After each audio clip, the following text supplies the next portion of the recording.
Buenos días, ¿cómo están? Hoy iniciamos la unidad número 5, la parte número 1. Esta unidad se llama Gestión de la Información.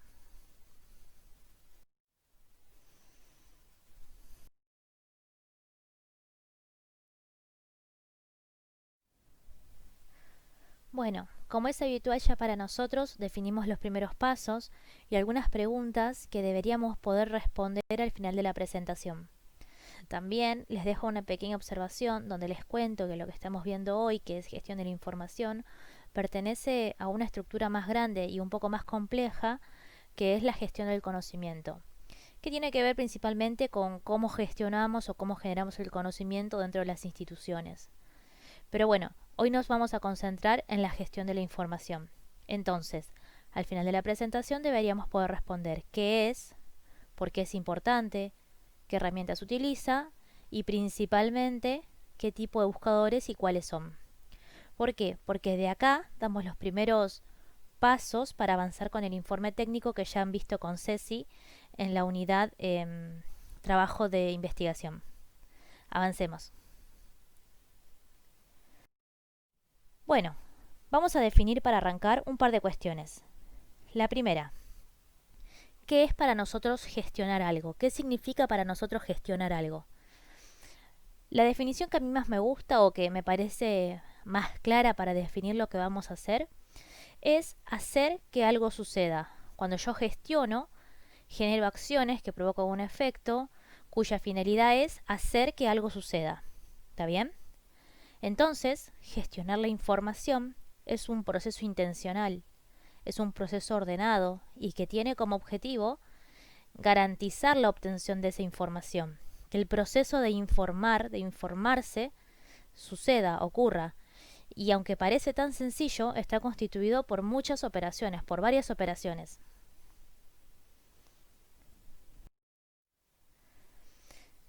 Entonces, vamos a abordar este tema de a poquito. Vamos a decir lo siguiente. El objetivo de la gestión de la información es ofrecer mecanismos que puedan adquirir, producir y transmitir datos e información. Un dato no es igual que información. Estos datos e informaciones que yo quiero obtener no son cualquiera, tienen características y estas características son las que los hacen tan importantes. La primera de ellas es que los datos deben ser de alta calidad. Y cuando decimos de alta calidad, debemos decir que tiene que ser información real, información sofisticada, que deben ser exactos, no es más o menos, deben ser exactos. Actualizados, no puedo evocar datos o información que tienen mucha antigüedad, y confiables, que quiere decir que son ciertos, que estoy transmitiendo o que estoy produciendo un dato o una información que es cierto, que es confiable. Y esto se debe a que estos datos e informaciones los vamos a usar para tomar decisiones. Entonces, no pueden flaquear en ninguno de estos puntos. Y por supuesto, como en todo lugar, siempre tiene que ser al menor costo posible.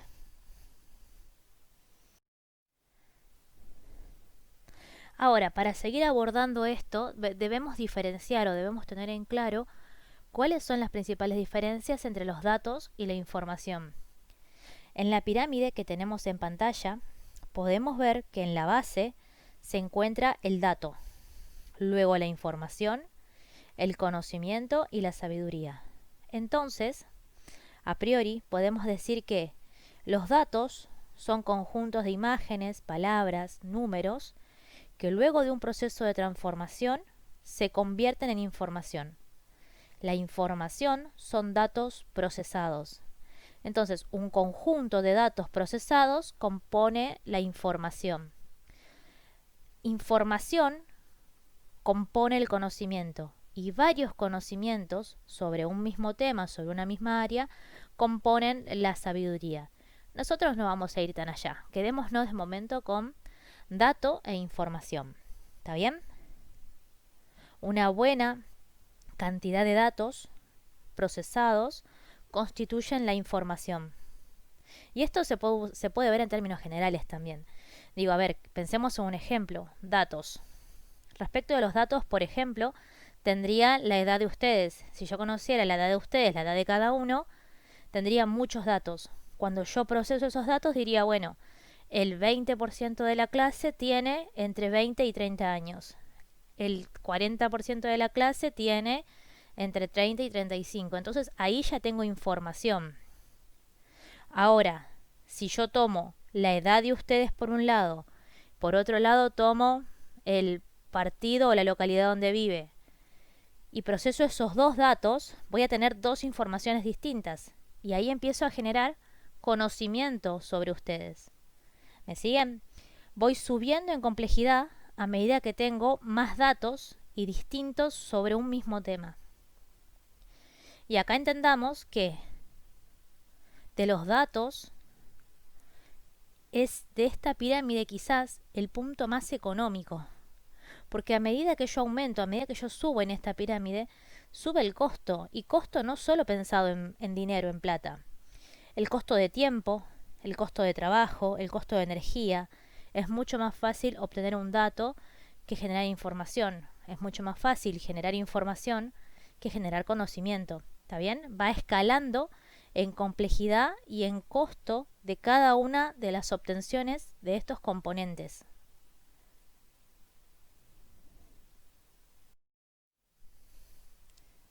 Hace un momento nosotros habíamos definido que una de las operaciones o de las actividades de la gestión de la información era adquirir, procesar y transmitir datos e información.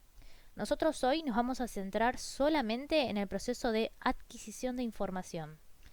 Y para simplificar, cuando decimos información nos referimos a datos, mucha cantidad de datos de un mismo tema que nos permitan crear información, o datos procesados constituidos ya como información. También vamos a trabajar sobre las fuentes. La principal fuente y a la que todos tenemos acceso va a ser Internet. Entonces definimos algunas de sus características. Como nos podemos imaginar, es global, universal, actualizada y económica. Principalmente accesible. Y acá, ¿qué es lo importante? Cuando hablábamos recién de gestión de la información, decíamos que todo este proceso tenía que ser a un costo relativamente bajo o al menor costo posible. Entonces se pueden imaginar que para muchas instituciones realizar gestión de información a partir de la base o de la fuente que es Internet es como la predilecta, digamos, es la preferida por las instituciones porque tiene gran cantidad de información y de datos, es económica y sobre todo se encuentra sumamente actualizada. Digo, hay muchas cosas que están al instante. Por eso vamos a indagar o vamos a profundizar sobre cómo adquirimos información en Internet para lograr gestionar esa información, para lograr que el proceso de información ocurra dentro de un sistema y si uno quiere, quizás sería hasta mejor decir que mejorar nuestros hábitos como buscadores de información, poder generar documentos que sean más confiables, más claros e incluso más avanzados. Así que vamos a avanzar un poquito más. Recuerden, hoy vamos a trabajar sobre adquirir información. Más adelante abordaremos alguno de los otros dos aspectos.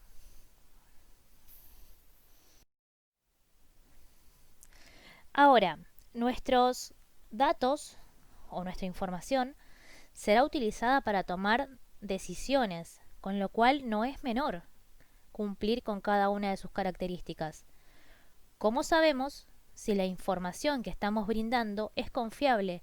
¿Cómo sabemos si nosotros estamos trabajando sobre un documento o sobre una página que es confiable y que trabaja con veracidad?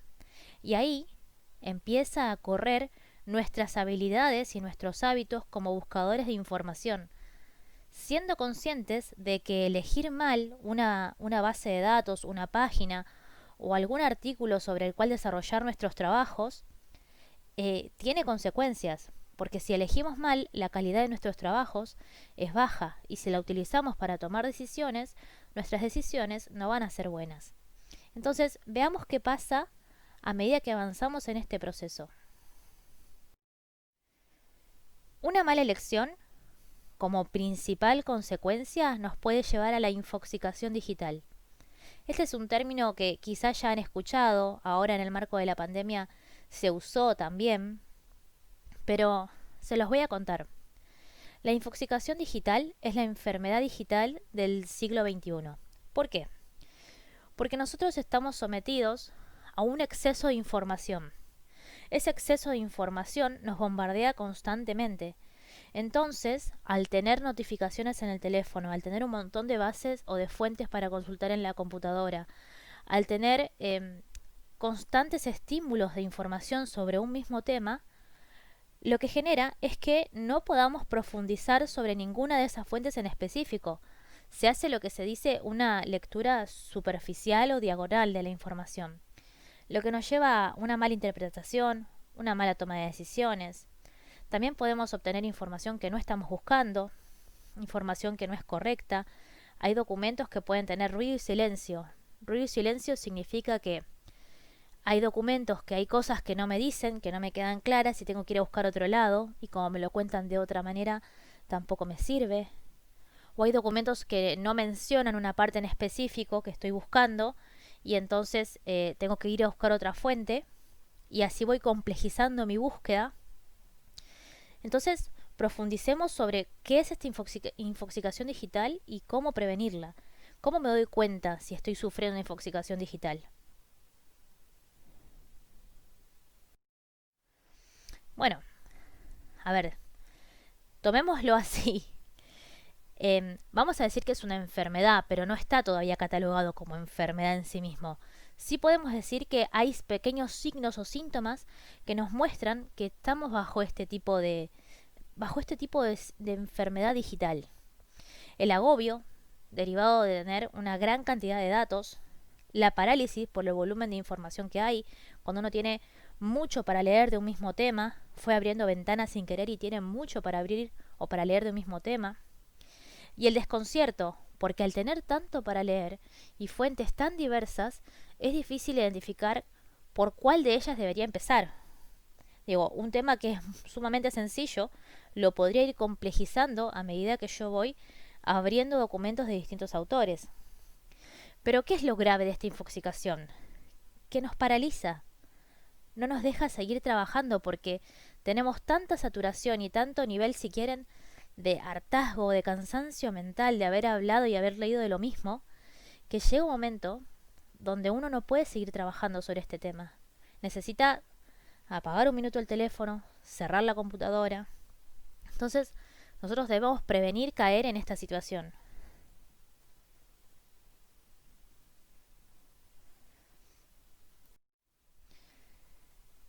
¿Cuáles son las principales fuentes de infoxicación?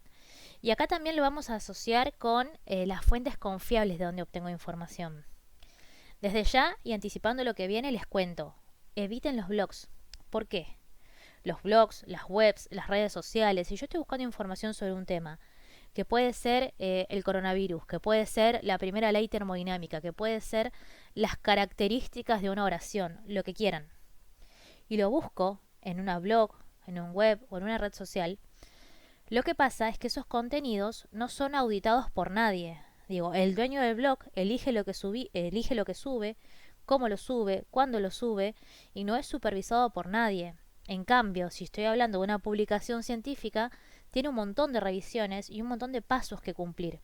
Con lo cual, si yo busco información en alguno de estos lugares, para decirlo en criollo, estoy perdiendo tiempo, porque es información que no está verificada y que aparte abunda. Entonces tengo que leer muchísimo para llegar a obtener algo.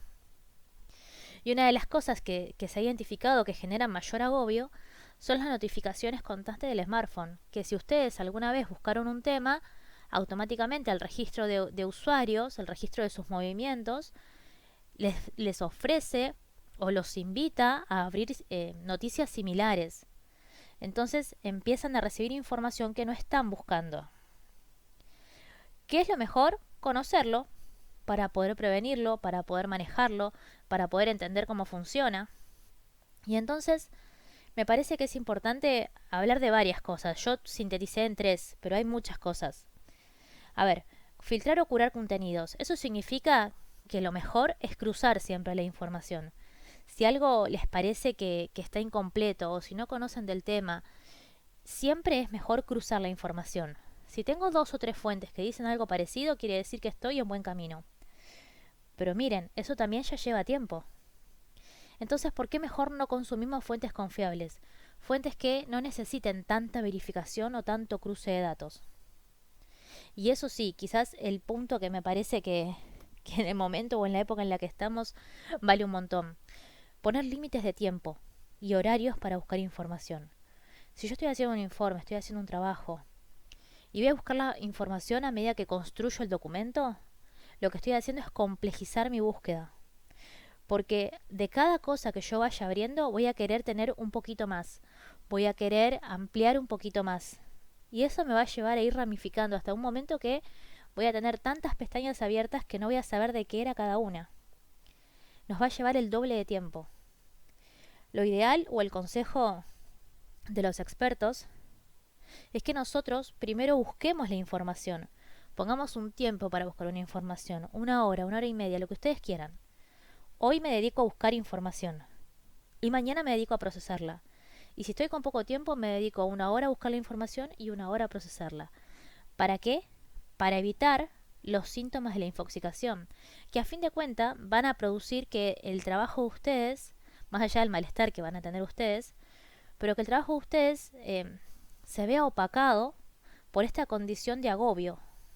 Entonces, lo mejor es administrar nuestros esfuerzos y no perder tiempo buscando en lugares que no son confiables o que nos van a obligar a cruzar la información más de una vez para llegar a alguna conclusión. ¿Está bien? Esa es la idea de esto, empezar a administrar nuestro tiempo como buscadores y obtener cada vez información más clara o información más concisa, más rica, con menos clics, con menos tiempo de navegación. Una búsqueda más eficiente. Vamos a la filmina que sigue, a ver qué les parece. Miren, les traje un ejemplo. El ejemplo más reciente y el que nos debe evocar a todos en este momento es el coronavirus. Digamos, cuando recién arrancó, era un bombardeo constante de dimes, de ve, de vení, de cosas que uno no sabía que eran ciertas hasta que no pasaban los días. Entonces les traje algunos medios, el reporte diario del ministerio, algunos periódicos, son muchas cosas. Y a todos nos habrá pasado que en algún momento queríamos escuchar algo que no fuera del tema. Y no sé ustedes, pero yo, por ejemplo, decidí dejar de consumir quizás algunas noticias y mirar los reportes municipales para saber los casos donde estoy, mirar el reporte diario, mirar otro tipo de información más concisa que me lleve menos tiempo o menos energía a informarme. Eso es a elección de cada uno. Pero sí, lo que no podemos negar es que en un momento hubo un exceso de información. Y en ese punto empezaron a circular quizás noticias que no eran ciertas y que no éramos capaces de saber o de buscar la veracidad de esa noticia. Digo, se decía que había que hacer que los perros, los gatos transmitían el coronavirus, después se dijo que no era cierto, barbijo bueno, barbijo malo, y así estábamos. Entonces, lo mejor siempre es ir a las fuentes confiables de información, para no perder el tiempo y para informarnos bien, porque eso nos lleva a tomar buenas decisiones. Yo les dejo en este ejemplo el link para la Organización Mundial de la Salud, donde ustedes pueden entrar y recorrer qué dice la Organización Mundial de la Salud sobre el coronavirus. Después podemos discutir cómo actuó la Organización Mundial de la Salud, si estuvo bien, si estuvo mal, qué pasó. Pero lo que no podemos negar hoy es que es una fuente de información de la que todos los países, o la gran mayoría, tratan de hacerse eco o tratan de seguir. Entonces nosotros también como consumidores de noticias de Internet, como consumidores de la web, podemos recurrir directamente a esa fuente sin que nos interpele un tercero. Y también es válido. Quizás haya cosas que nos cueste más entender, pero también podemos hacerlo. Entonces, bueno, les dejo el link de la Organización Mundial de la Salud y después, si quieren, lo recorren y charlamos de qué les pareció. Avancemos un poquito más.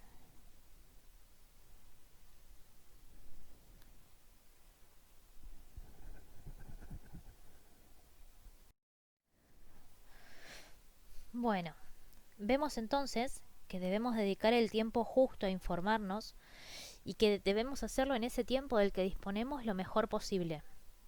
La principal herramienta que tenemos para buscar información en la web son los propios buscadores que existen o que dependen de la web. Lo que nos lleva a preguntarnos es cuántas capas o cómo se compone esa web. Y entonces encontramos que se divide en dos y que principalmente el 80% de la información disponible en la web se encuentra en la web profunda y que el 20% se encuentra en la web superficial. Entonces, ¿dónde imaginan que estarán trabajando los buscadores que utilizamos actualmente en el teléfono, en cualquier lado, para googlear cualquier cosa que se nos ocurra? Digo, hoy googlear es un término, como les decía en la hoja de ruta, tradicional, convencional, y todos sabemos a qué se refiere. No era tan común antes.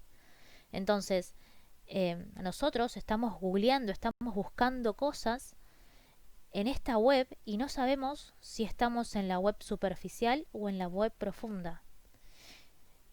Y en este proceso encontramos que es más o menos una situación así. La mayor proporción de la información se encuentra en la web profunda, un lugar que no acostumbramos visitar, porque como vamos a ver, nuestros buscadores, Google, Yahoo, Bing, el que se les ocurra, trabaja solo sobre este 20% de la superficie. Y entonces nos preguntamos, ¿cómo accedemos al resto? Y ahí es donde tenemos que decir que se debe aprender a buscar. ¿Por qué? Porque el 90% de la información que es crucial, que es importante para cualquier institución, es de libre acceso, es gratuito. Digo, consumir lo que está en este 20% o consumir lo que está acá abajo tiene el mismo costo, cero. El problema o la dificultad reside en nuestras habilidades como buscadores de información. Por eso es que hay que aprender a buscar. En la web invisible o profunda tenemos tecnologías perfeccionadas, tenemos minería de datos, minería de textos, o sea, tenemos un paquete de información que ya está procesado y que es de mucha mejor calidad que las que está en la web superficial y que no estamos accediendo a ella por una cuestión de conocimiento y de hábito, pero que como vamos a ver es bastante fácil de incorporar a nuestra rutina de búsqueda. La única diferencia o el único desafío que veo en este punto es que el buscador por excelencia hoy es el Google, no solo para los teléfonos, sino para todos los ordenadores, pero es más fácil quizás acceder a una búsqueda en Google porque lo hacemos con el pulgar mientras sostenemos el teléfono, que quizás tipear el link que nos permite acceder a un meta o a un multibuscador. Miren, sigamos avanzando. Nosotros, como dijimos, en este proceso de adquisición vamos a ver buscadores, multibuscadores y metabuscadores y rastreadores de noticias. Dentro de los buscadores, los más conocidos: Google, Ask, Yahoo, Bing. Acá les puse una captura de pantalla de mi... Yo trabajo con Windows 10. Entonces cada vez que quiero iniciar lo que era o lo que es el Explorer actualizado, ahora tiene preestablecido Bing. Entonces lo que les traje acá es para mostrarle cómo Bing almacena o busca mis páginas frecuentes y mis costumbres, que sería normal que lo hiciera Google porque tiene mi cuenta de Gmail, porque es el buscador que más utilizo, porque tiene almacenado el historial. Pero en cambio Bing es algo a lo que yo le evito constantemente porque me cuelga la máquina. Y sin embargo, lleva un registro de mi actuación como usuario. Entonces, imagínense que si yo en un rato me pongo a buscar algún producto para comprar, inmediatamente en cualquiera de mis rutinas va a aparecerme publicidad, porque se nos identifica con nuestro perfil de usuario. ¿Está bien? Miren acá, lo tengo sin sincronizar. No tiene acceso a mi Hotmail. Y así todo registra mis actividades como usuario. Entonces, bueno, esto también para saber un poco cómo nos vamos identificando, vamos generando un perfil de consumo y de búsqueda. Que después esos datos, que es a veces la parte que a mí me sorprende o me preocupa, que nosotros a veces en la ingenuidad o en el no saber nos descargamos la aplicación de McDonald's o de cualquiera de esas casas de comidas donde nos piden lo más importante que tenemos, nuestros datos. Y quizás tenemos un descuento de 100, 150, no sé cuánto. Pero le estamos dando algo crucial que tiene un precio en el mercado, que son nuestros datos. Que cuando se empieza, como vimos recién, cuando tienen muchos datos de nuestra edad, de nuestro dominio en Internet, de nuestros hábitos de consumo, empiezan a tener información de nosotros como población. Creo que en el video que les compartí en la hoja de ruta, que es el de la charla TED, habrá quedado clarísimo esto. Pero bueno, esto es lo que pasa con nosotros como figuras virtuales, ¿está bien? Empezamos a generar actividades que van dejando una huella y a veces en la ingenuidad damos nuestros datos, que es lo más valioso que tenemos. Entonces, un consejo de alguien que mucho no sabe. Yo no daría mis datos, yo prefiero pagarle los 100 pesos más, porque después vos dejás de ser dueño de esos datos. Vos le das la potestad de que los comparta, de que los aglomere en un paquete y los utilice para mandarte publicidad, que si esa publicidad no te llegue directamente al mail, no importa, te va a llegar como notificaciones en el smartphone, por más que vos no quieras, porque ya saben cuál es tu dirección de mail. Digo, esto es así. Antes quizás era rebuscado pensar en esto, pero hoy en día ninguno duda de que cada uno de esos datos contribuye o tiene después una réplica en nuestras actividades. Entonces, bueno, nada, esto se los comparto.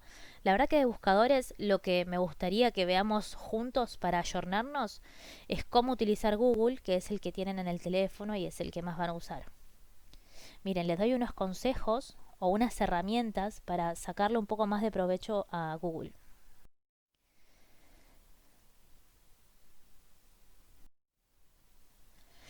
Miren, definamos qué es un buscador. Vamos a decirlo en criollo porque lo que quiero que se lleven es cómo utilizar ese buscador, porque tenemos hábitos arraigados que nos impiden explotar esta herramienta. Es una aplicación informática que permite acceder a datos que están ya almacenados en los servidores web. Entonces, para poder acceder a esos datos, yo tengo que escribir un término o una palabra clave en esos servidores. Entonces, ¿cómo funciona? ¿Qué es? Es una aplicación informática. ¿Cómo funciona? Funciona a través de términos y palabras claves que son compatibles con los lugares o con los servidores web donde están almacenados los archivos, la información, y por lo tanto Google puede traer esa información de esos lugares. Pero, ¿cuál es la conexión? Es el término y la palabra clave. Entonces, acá vemos que para definir las palabras claves tenemos 8 trucos. Yo esto los invito a que los prueben y después me cuentan. Google utiliza operadores booleanos. Quiere decir que para realizar búsquedas combinadas utiliza símbolos que pueden modificar u optimizar las búsquedas. Y si nosotros no sabemos usar esos símbolos, quizás podrían perjudicar la búsqueda. Entonces, por ejemplo, un guión tiene una función. Cuando yo estoy buscando y escribo un guión, tiene una función. Cuando yo estoy buscando y escribo las comillas, tiene una función. Y también tienen operadores. ¿Está bien? Estos operadores, los operadores booleanos, pueden ser símbolos, signos o también pueden ser operadores. Yo les traje el ejemplo de OR. Si yo estoy buscando algo, y puede ser un término u otro, para que me traiga la participación de ese término o el otro, necesito poner la palabra OR. Entonces hagan la prueba. Libros, OR, revistas, inventos, OR, ideas. Y van a ver que les traen como resultados búsquedas que tienen un concepto o el otro. ¿Está bien? Si yo quiero un concepto y el otro, voy a utilizar el operador AND. Pero bueno, esto es para optimizar nuestra búsqueda en Google.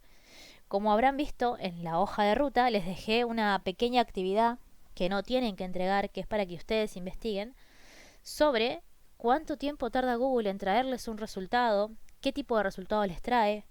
Y ahora les voy a mostrar lo que me pasó a mí.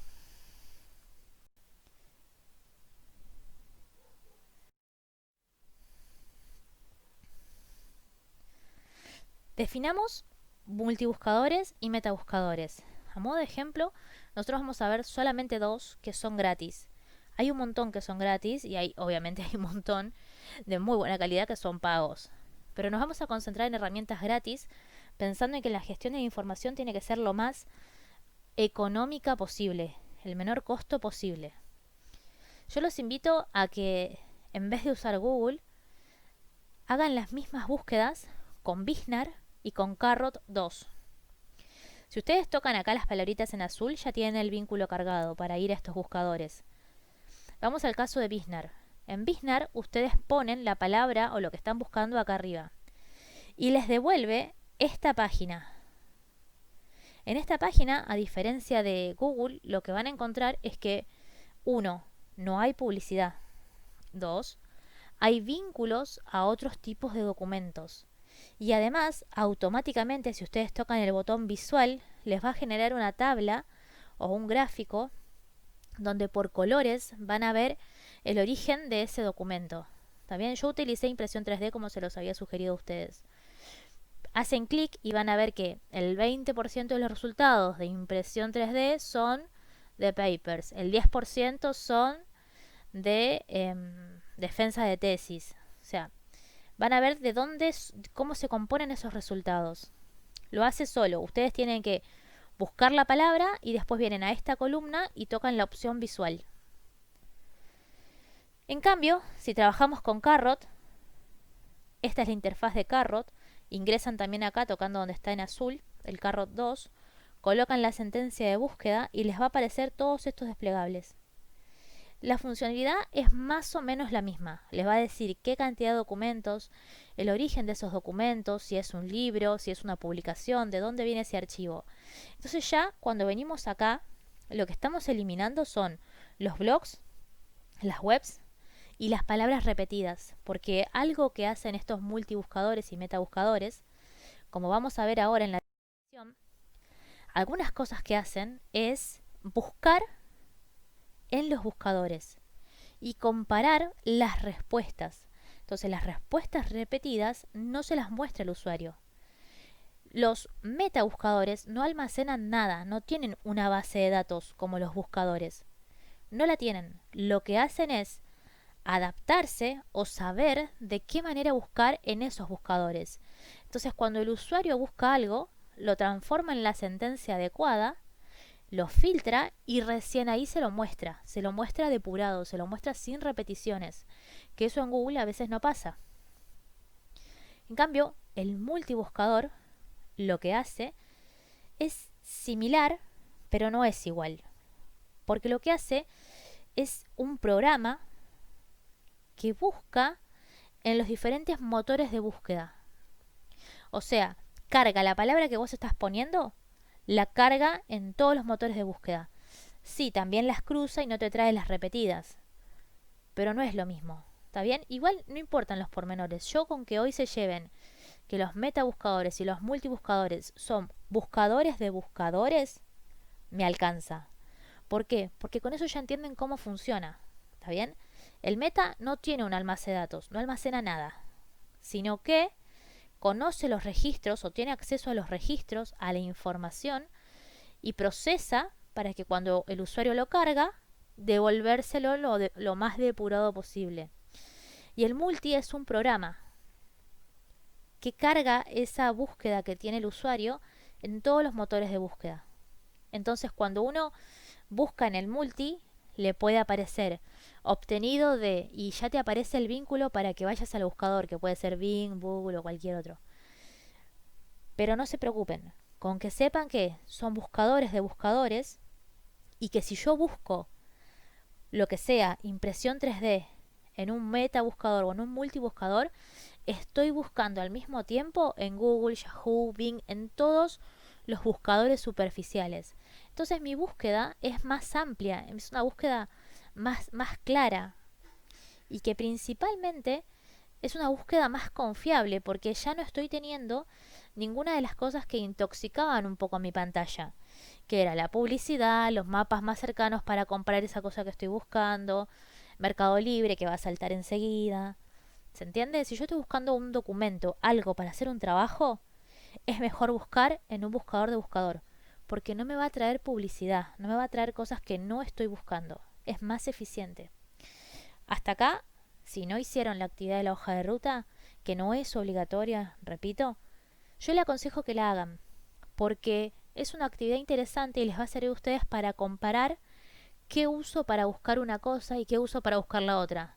Si yo quiero saber dónde comprar algo, o si yo quiero saber cuán cerca está algo, lo pongo en el Google tranquilamente, porque con la cantidad de sentencias comerciales que tiene, seguramente va a ser mucho más fácil. Y si quiero buscar un documento para hacer un trabajo, mejor pienso en esto.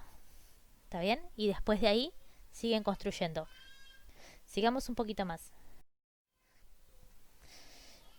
Tenemos también los rastreadores de noticias. Yo les traje el New Maps y Feedly. Acá hay varias cosas distintas. Un rastreador de noticias es una manera ordenada, lógica y sistémica de organizar las noticias, con una palabra, con una expresión, como, por ejemplo, accedan a New Maps y van a ver que les despliega esta página donde abajo tienen ordenados los tópicos. Entonces, ustedes lo que hacen con el rastreador es configurar la página para que a ustedes les lleguen notificaciones de aquellos que les interesa. Este es diferente porque es una aplicación. Entonces, a esa aplicación van a ir a parar todas las páginas que ustedes quieran que les lleguen notificaciones. Es como un Facebook de las noticias si quieren. Pero lo configuran ustedes. Ustedes eligen a quién seguir o qué información quieren seguir. También le dejé este y este. Pero a ver, ¿cuál es la idea? ¿Qué es un rastreador de noticias? Es una herramienta. ¿Para qué sirve? Para tener información actualizada. ¿De quién? De quien yo quiera. De quien tenga este símbolo. En cualquier página de la web donde esté este símbolo, significa que yo la puedo rastrear y que cada vez que publique algo, me va a llegar una notificación. Y eso ayuda a que ustedes no estén entrando a revisar, a que no tengan ese miedo de perderse de algo importante. Entonces, no hace falta que estén tanto tiempo frente a la pantalla.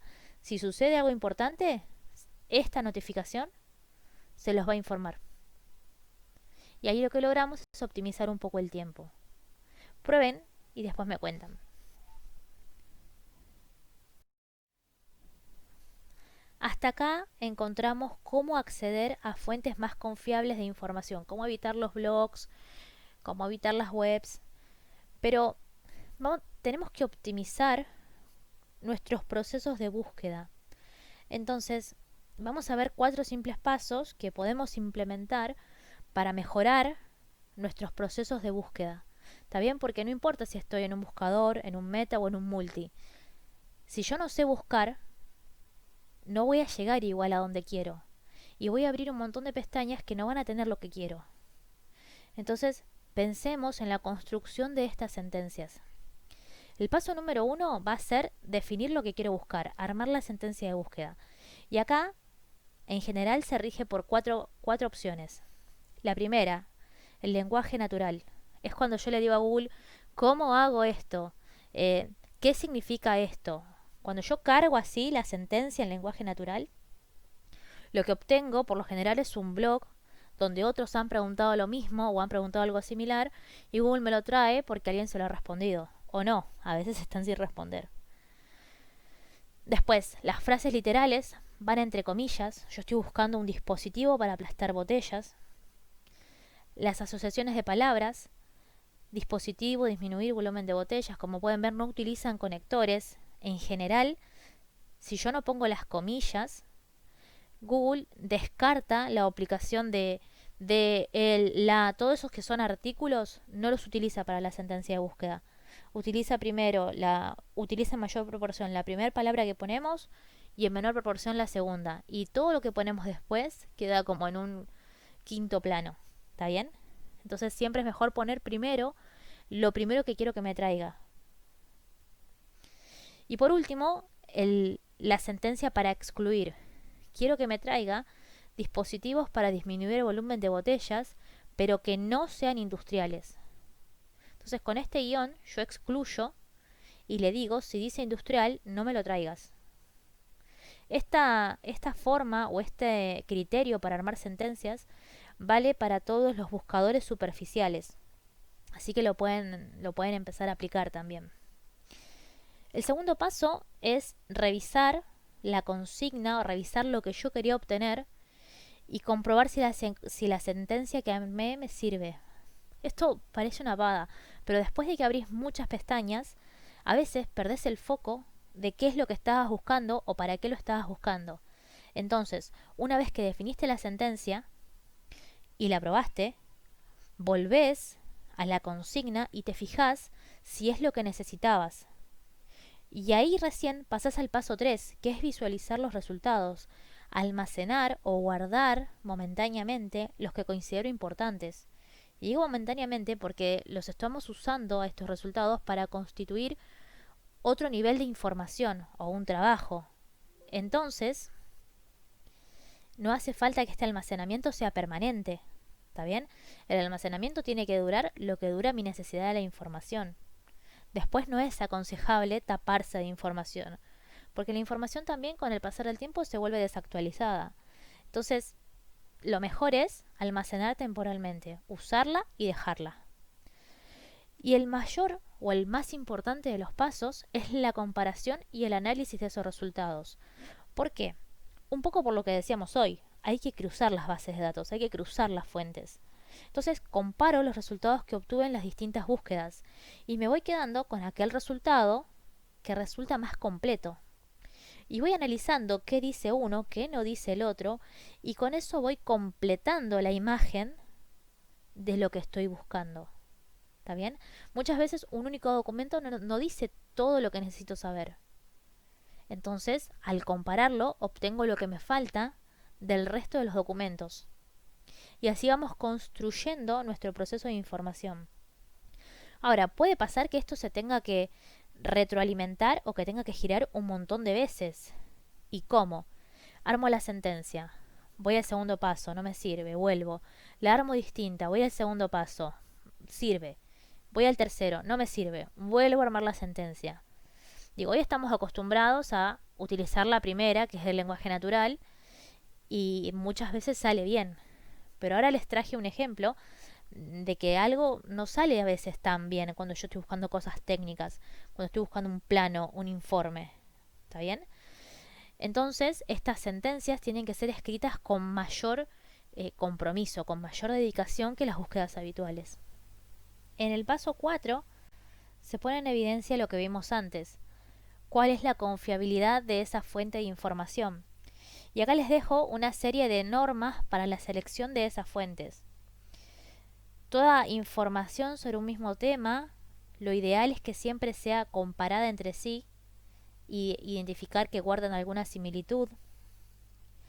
Lo que les decía antes, las fuentes de los blogs, la Wikipedia, las redes sociales, no se consideran una fuente de información. Sí, lamento decirlo por Wikipedia. Lo que pasa es que cuando entren ahora y lo miren, van a ver que algunos de esos artículos dicen artículos sin referencia. Y la referencia es el nombre del libro o de la publicación web que da origen a lo que está en Wikipedia. Y muchas veces no está. Cuando eso no está, lo que estamos leyendo es la opinión de una persona que conoce el tema, pero que no necesariamente tiene la razón o la veracidad sobre ese tema. Seguramente muy buenas intenciones, de eso no lo vamos a dudar, pero al no tener la referencia, los artículos que no tienen referencia no tienen una validez. Eso pasa con todo. Digo, nosotros para poder constituir este material y todos los anteriores que vieron, tuvimos que poner de respaldo un libro que es el que nos da el soporte. Les va a pasar en todas las materias que hay un libro, un autor o un profesional de referencia que es el que valida ese conocimiento. Bueno, eso es lo que falta acá en Wikipedia y es lo que hace que no sea una fuente confiable.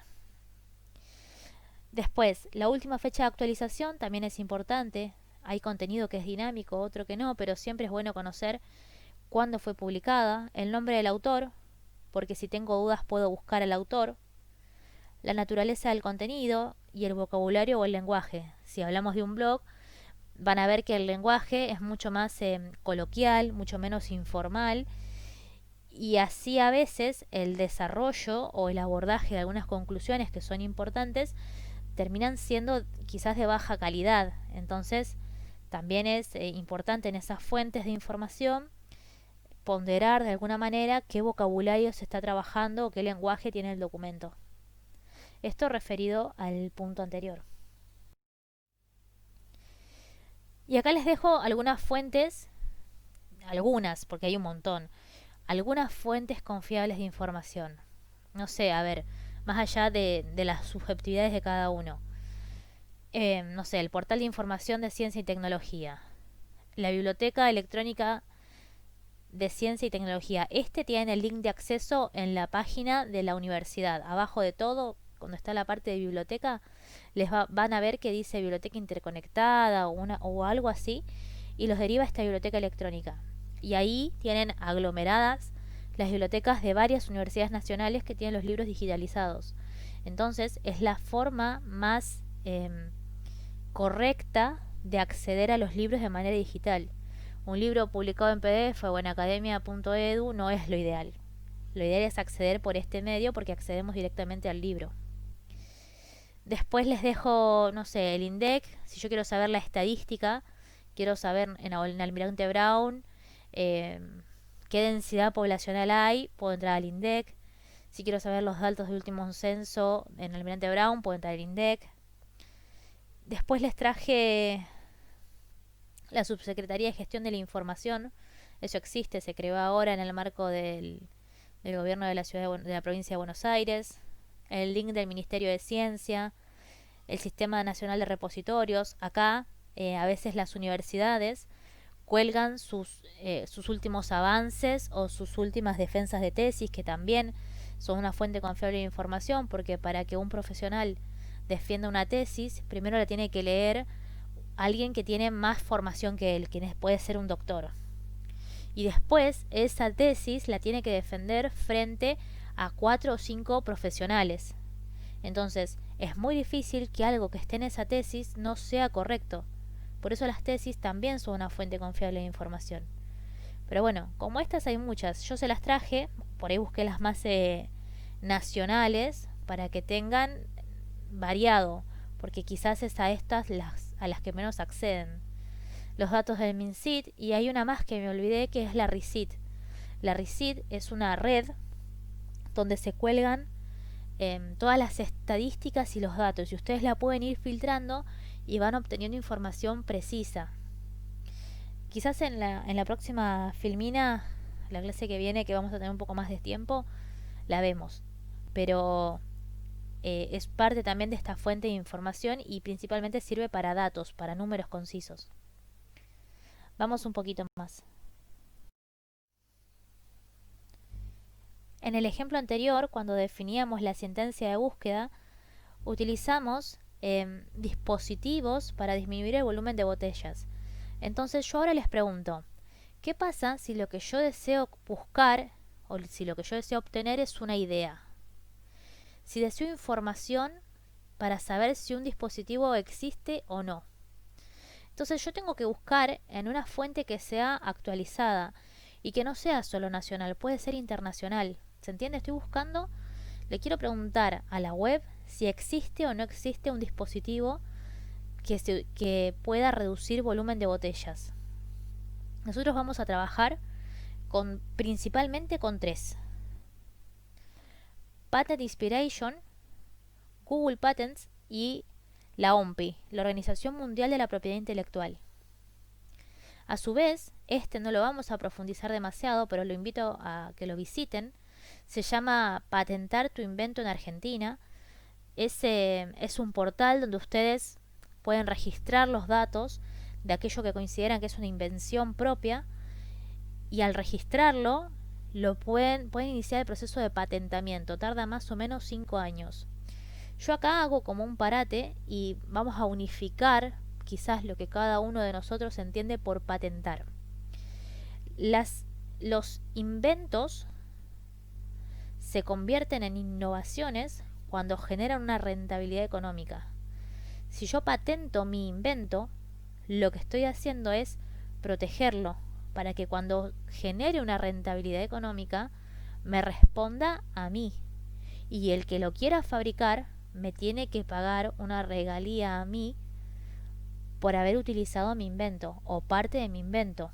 ¿Está bien? Esto dicho en criollo para que se lo lleven, digamos, como definición, pero para que todos hablemos de lo mismo también.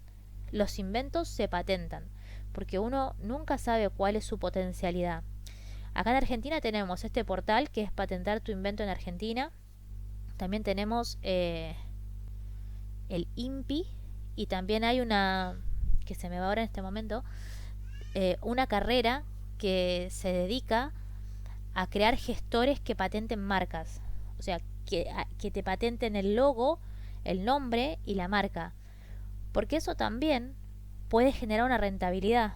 Digo, si cualquiera de nosotros pudiera utilizar el logo de Coca-Cola y ponérselo a lo que querramos, y algo venderíamos. O el logo, algún logo que sea muy popular que sabemos que vende, se lo ponemos a lo que queremos y seguramente que algo vendemos. Entonces, para prevenir eso, las marcas y los logos también se patentan y se protegen. Entonces, nosotros lo que vamos a hablar ahora es de patentar esos inventos. Y lo que vamos a ver con la Organización Mundial de la Propiedad Intelectual es que están todos los inventos, de alguna manera, catalogados en un índice con su propia sentencia de búsqueda. Y mediante estas dos herramientas vamos a navegar en la web para obtener finalmente mi dispositivo para reducir el volumen de las botellas. Veamos un ejemplo. Nosotros en el informe técnico deben buscar patentes. ¿Está bien? Patentes son inventos o innovaciones protegidas, que el inventor las registró para protegerlas. ¿Está bien? Les voy a mostrar cómo obtener una fuente confiable. Y así, lo primero que vamos a hacer en nuestro proceso de búsqueda de información, como vimos antes, es definir la sentencia de búsqueda, es el que queremos buscar. Y yo armé una sentencia más o menos así. ¿Qué quiero buscar? Un dispositivo de uso doméstico que sirva para disminuir el volumen de botellas plásticas. Defino la sentencia. Voy a utilizar asociaciones de palabras claves. Dispositivo, disminuir, volumen, botellas. No sé, también podría haber sido una sentencia de excluir, donde excluya todo lo que sea industrial, porque yo lo que quiero es un dispositivo doméstico. Pero bueno, a ver, vamos a arrancar primero con esta sentencia y seguimos avanzando. Lo primero que voy a hacer es lo primero que haría cualquiera de ustedes, abrir el Google y googlearlo. Acá lo cargué. Miren.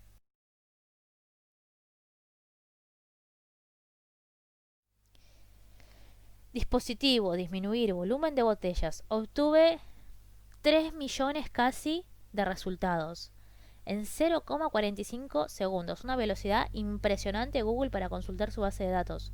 Pero se pueden imaginar que en 3 millones de resultados yo voy a mirar los primeros 10 que me salen en la página. El resto de los millones la verdad que se vuelve como medio obsoleto. Empiezo a mirar qué me trajo Google. Me trajo 2 noticias periodísticas. Noticias sobre los dispositivos, pero esto no tiene planos, no tiene nada. Me trajo sugerencias de videos amateur.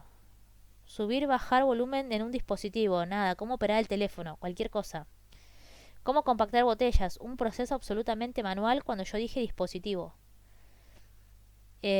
Acá estoy en condiciones de decir que mi búsqueda no fue eficiente. No tengo una fuente confiable. Sí, tengo un medio de comunicación que es un artículo de una revista o de un portal de noticias, pero nada, tampoco, porque no tengo cómo compararlo, es lo que dice el portal de noticias. Entonces mi búsqueda no fue eficiente. ¿Está bien? Al no ser eficiente no obtuve ningún plano del dispositivo que estaba buscando, ni ninguna característica del dispositivo. Y lo que es peor, perdí tiempo mirando quizás un video que no es lo que estoy buscando. Entonces, esta búsqueda, por más que mi sentencia sea relativamente buena, no es eficiente. Acá estoy perdiendo tiempo de alguna manera. Veamos cómo podemos mejorar. Voy a probar en el buscador de patentes, en el Google Patents, el que le mostré primero. La interfase, como la ven acá, es igual que el Google común. Lo mejor es poner en el buscador de Google, Google Patents. Y si no, vuelven atrás a la filmina anterior y en donde les pongo acceder a Google Patents, hacen clic y se los abre directamente.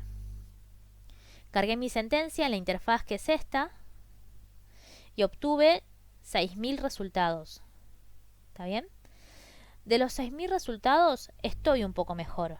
No tengo ninguna publicidad, no tengo ningún video que no tenga nada que ver, pero tampoco tengo lo que necesito. Acá no se llega a ver porque se los marqué, dice productos de glucoproteínas definidas y métodos relacionados.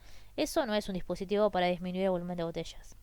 Método de esterilización, nada que ver con disminuir el volumen de botellas. Composición y productos de usos de la misma, no sé, nada que ver. Entonces, esta búsqueda es más eficiente porque ya no tengo 3 millones. También es más eficiente porque tengo la fecha en la que fue publicado, la ven acá, la fecha en la que fue publicado, 2012, el 29 del 10 del 2012. Y acá el 14 del 3 del 2019. ¿Está bien? Estoy mejor. Esta fuente es un poco más confiable porque sé cuándo fue publicado y me genera un documento. Este código que ven acá en verde es una patente. ¿Está bien? Ahora vamos a profundizar sobre patentes. Lo que quiero que se lleven de esta filmina es que optimicé mi proceso de búsqueda con la misma sentencia, pero así todo algo me falta porque no obtuve lo que estoy buscando. Entonces, al no obtener lo que estoy buscando, tengo que volver para atrás en mi proceso de búsqueda de la información. Estamos en este paso, evaluación y selección de la información, y no obtuve resultados. Entonces tengo que modificar mis criterios de búsqueda, porque no puedo almacenar nada de lo que encontré, porque nada era lo que buscaba. ¿Está bien? Entonces vamos a mejorar o vamos a modificar mi criterio de búsqueda.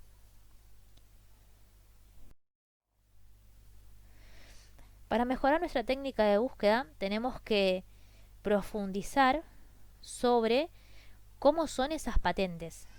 ¿Está bien? Conocer de lo que estamos hablando. Como les contaba, una patente de invención se utiliza para proteger el invento y darle prioridad al desarrollo del inventor.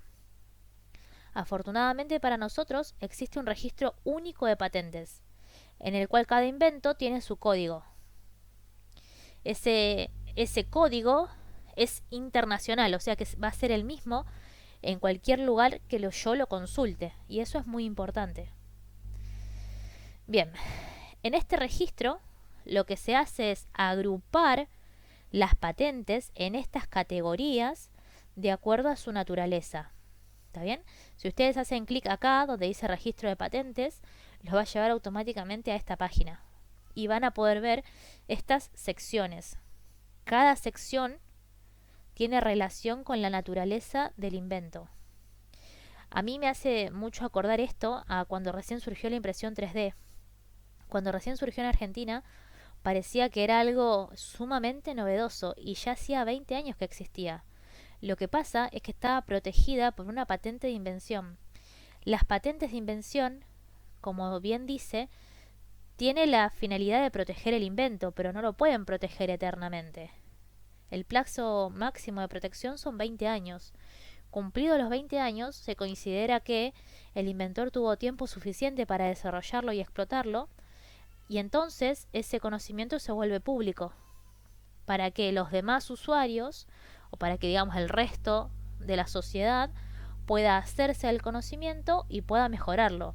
Porque si recuerdan aquellas definiciones que por ahí traemos de la escuela, el conocimiento es una cosa que a medida que uno la va usando se multiplica. Entonces cuanta más gente haga uso de estas patentes o de estas ideas, más se empiezan a desarrollar, o mejor se desarrollan. Entonces, les traigo la interfaz de OMPI, la Organización Mundial de la Propiedad Intelectual. Hacen clic y van a ir directamente acá. Y si llegan a tener algún problema, pueden copiar la sentencia que está acá en su buscador que también los va a derivar ahí. La A es necesidades corrientes de la vida, todo lo que se imaginen. La B, técnicas industriales diversas y transportes, química, textiles, construcción. Avancemos un poquito más que les traje unos ejemplos. ¿Cómo es el código para buscar patentes? Digo, nosotros antes en la sentencia teníamos 4 formas de escribir la sentencia. Las patentes se buscan por código. El código va a ser nuestra sentencia de búsqueda. Entonces, como vimos recién, había secciones generales. Acá les traje un ejemplo. No se preocupen que lo vamos a ir armando de a poco. La A, como habíamos visto recién, representa necesidades corrientes de la vida. Si yo le hago clic a la A, se me empiezan a abrir unos números al lado de la letra. Y esa es la subclase. Bueno, o es la letra de la clase. Componen la subclase.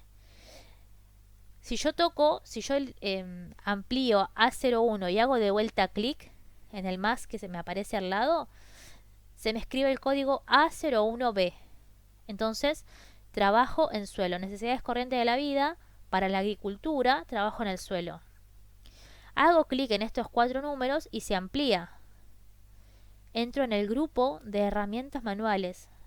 Y acá nosotros podemos utilizar como sentencia de búsqueda los primeros 3 términos del código, los 4 términos del código o todo el código, porque este código lo único que va a decir es en qué grupo, en qué sección, en qué clase estoy buscando.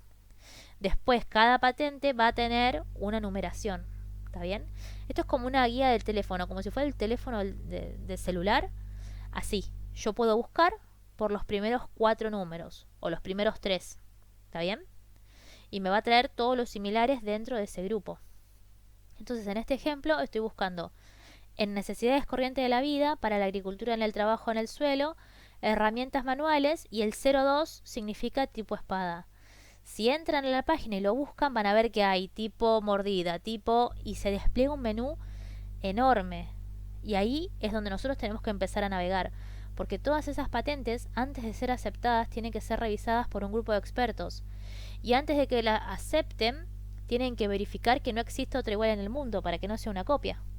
Así que esa información está súper verificada. Por eso es más confiable que lo que estábamos haciendo cuando googleábamos cosas. ¿Está bien? Esta sentencia va mejor, pero vamos a crear nuestra sentencia para buscar dispositivos que reduzcan el volumen de las botellas. Lo primero que voy a hacer es, nosotros teníamos A, necesidades corrientes de la vida, y abajo teníamos la B. Yo hice clic en la B para navegar en la clase B y se me desplegó todo este listado. B25, B26, B27, y cuando empecé a recorrer cada una de estas B, encontré trabajo de plásticos. Y me pareció que acá podía estar el código de lo que yo estoy buscando. Hago clic en este más que está acá al costado y se me despliega la explicación o el resumen de todo lo que hay adentro. Cuando yo sigo bajando un poquitito más, veo lo que les comentaba antes. B29B 1411, B29B 1300, acondicionamiento, tratamiento físico del material a moldear. ¿Ven cómo cada código hace referencia a algo en específico? Por ejemplo, 00 es para moldear aspectos químicos. 02, estos últimos 2 números, es lo mismo, acondicionamiento, tratamiento físico del material a moldear por calentamiento. Y el de abajo 04 por enfriamiento. Y el de abajo 06 por secado. Entonces utiliza como base los primeros números y después cuando empiezan a cambiar solo los de atrás es otro método. ¿Está bien? Miren cómo se van abriendo en este buscador de patentes los temas. Por eso se agrupan por naturaleza. Cuando sigo con mi búsqueda me encuentro con B29B1700, recuperación de plásticos u otros componentes de materiales de desecho que contengan plástico. A mí me sirve la categoría recuperación porque yo lo que estoy haciendo es querer disminuir su volumen. Entonces puede ser que me lo tomen como un reciclado. Por eso la primera búsqueda la voy a hacer con esta sentencia. Hay que ir probando. Entonces mi primer código de navegación va a ser B29B17/00. Esta va a ser mi primera sentencia de búsqueda en código de patentes. Vamos a usarla a ver qué pasa.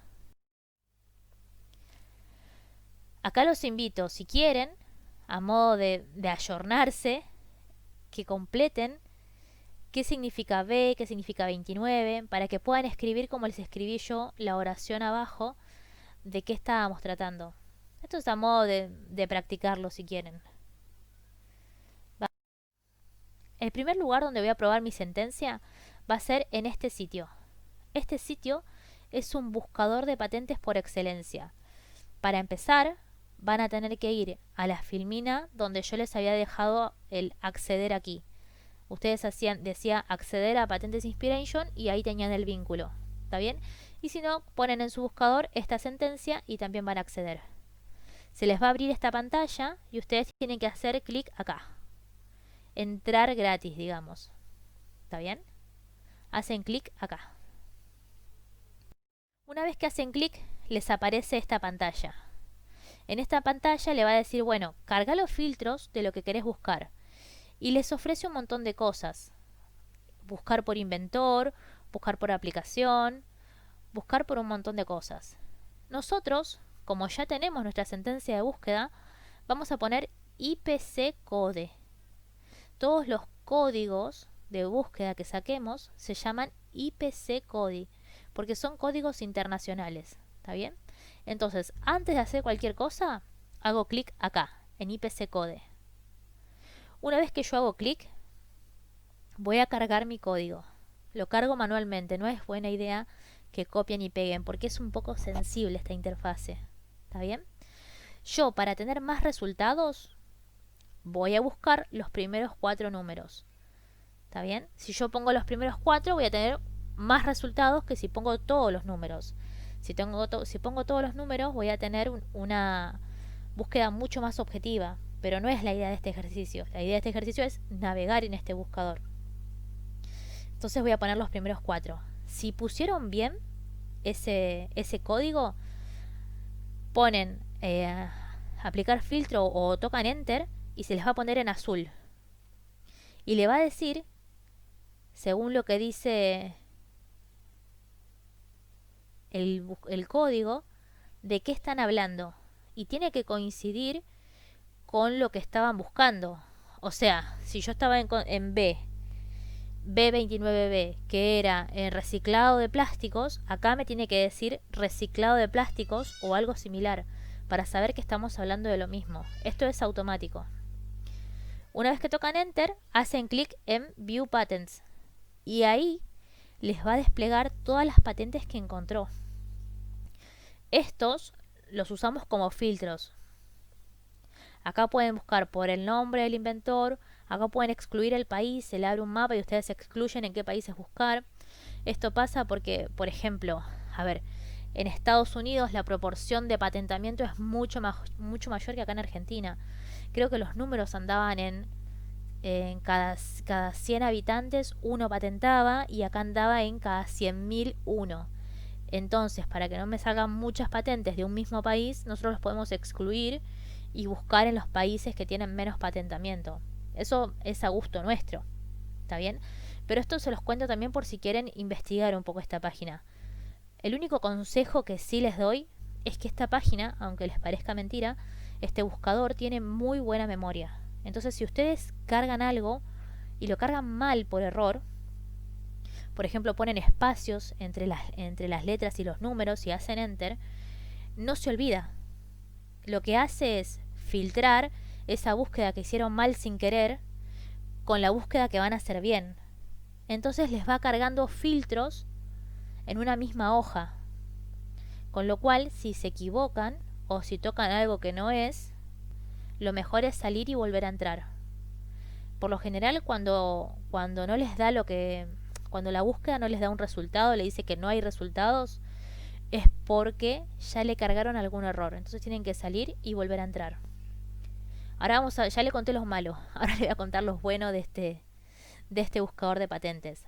Acuérdense, hago clic en IPC Code, tipeo el código, toco Enter, View Patents. tiene que decir acá IPC, ¿lo ven acá en azul? IPC significa que estamos en el lugar correcto.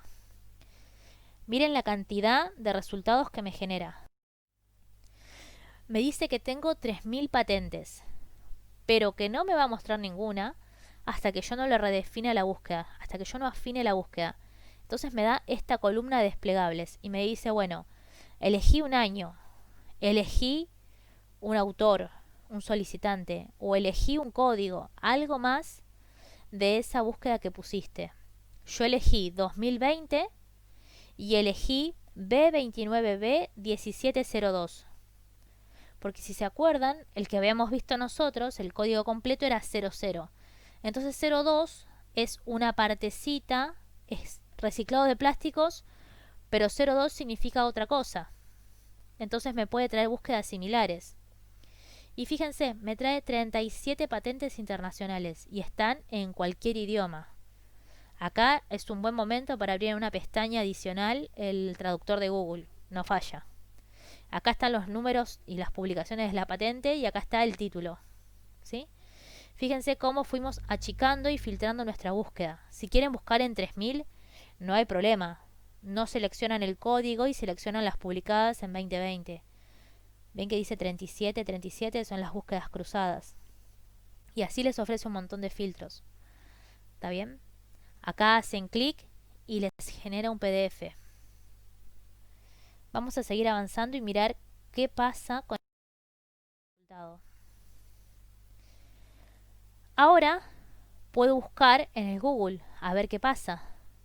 Y en el Google, como es un poco más sencillo, podría buscar la sentencia completa. Entonces vuelvo de vuelta a Google Patents, carguen acá si quieren. Yo ya hice Enter, por eso aparece B2917 barra. Cargan el código, tocan Enter y se me despliega y tengo 12.200 resultados. Pero a diferencia del anterior, de la vez anterior que lo hicimos cuando tenía mi sentencia con palabras, ahora tengo proceso y aparato para la producción de polímeros termoplásticos, más o menos. Método y dispositivo para reciclado de materiales PET. Acaba queriendo. Dispositivo para el reciclaje de plásticos. Evidentemente esta tiene que ser. Quizás, como no lo definí si era domiciliario o industrial, me pueda llevar una sorpresa, pero por lo menos ya obtuve una búsqueda mucho mejor que la que tenía. Veamos qué hay ahí. Hice clic. Dispositivo para el reciclaje de plásticos. Me da una descripción de lo que hay dentro del documento y me da la opción de descargar el PDF. Vamos a mirar el PDF. Esta es la estructura internacional de una patente. O sea, todos los documentos van a ser iguales o parecidos. Me van a decir el país, de dónde es, me va a decir el número de publicación, me va a decir quién es el inventor. Muchas veces el inventor no es el titular porque para patentar hay que tener plata. Entonces muchas veces el inventor no es el titular. La fecha de publicación, ¿está bien? Y el título. Estos documentos son internacionales. Entonces, cada vez que yo busque este documento lo voy a encontrar con el mismo código. Este está compuesto por 12 hojas. Yo le puse este pedacito nada más. Compuesto por 12 hojas. Y en estas 12 hojas tiene que estar la descripción completa. Completa del documento. Completa de la patente. Las medidas, para qué sirve, con qué se hace, dónde van los tornillos, cómo lo pensaron. Todo tiene que estar acá. Y acá lo que les dice es, este artículo incluye o se basa en otras patentes. Y te da el listado de las patentes relacionadas o de las patentes a las que hace mención esta patente. Porque eso también puede pasar. Hay patentes que son mejoras de cosas que ya se habían inventado. Entonces comparten ese patentamiento de alguna manera. Miren, yo realicé otra búsqueda con el mismo código y también me generó este resultado. Con la misma sentencia, como les decía recién, volví al Google Patents y seguí navegando en esa página donde tenía 12.000 resultados. Y encontré esta, la B291700 del año 2006. ¿Está bien? Acá está la clasificación internacional. Acá está el inventor. Acá está ahora sí los planos, prestaciones, funciones, detalles de diseño, todos los trucos que tiene este invento. Este invento sí es un dispositivo para reducir el volumen de las botellas.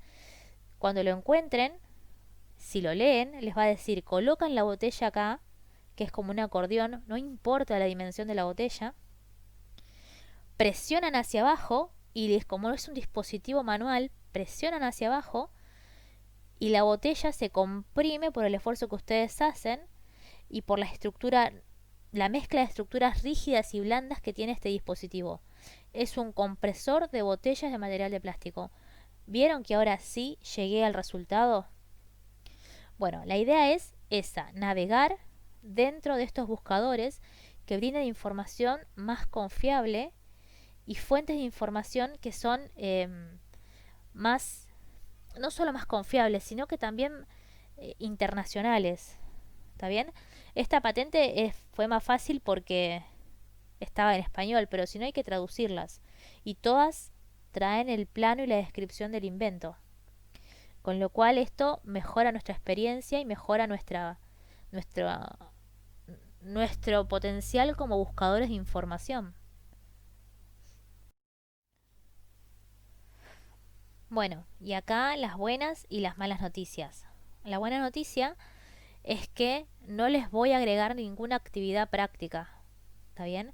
Porque sé que estuvieron también en semana de parcial, sé que venimos como con una sobrecarga de actividades y me parece que lo mejor es no agregar una actividad práctica más, principalmente de esta filmina.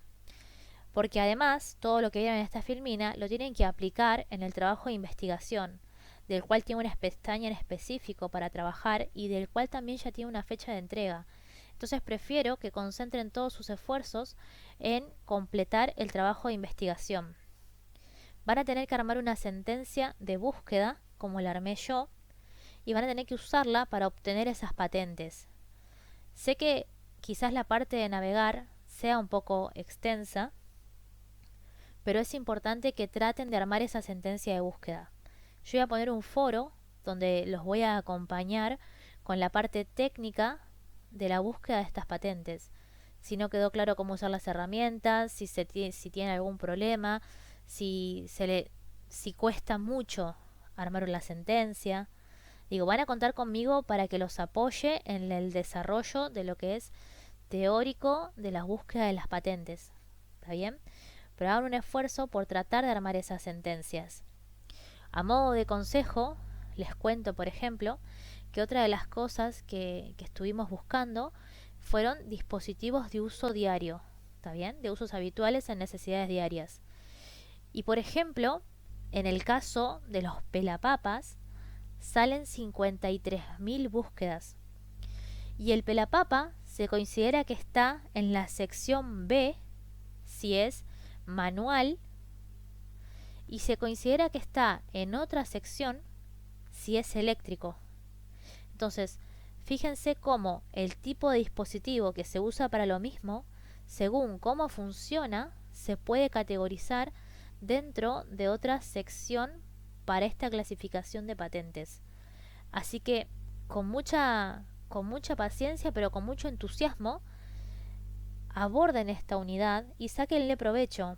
A mí, por ejemplo, en el plano de lo profesional, me ha servido para ver si hay cosas que ya existen o para ver si hay un plano de algo que ya existe.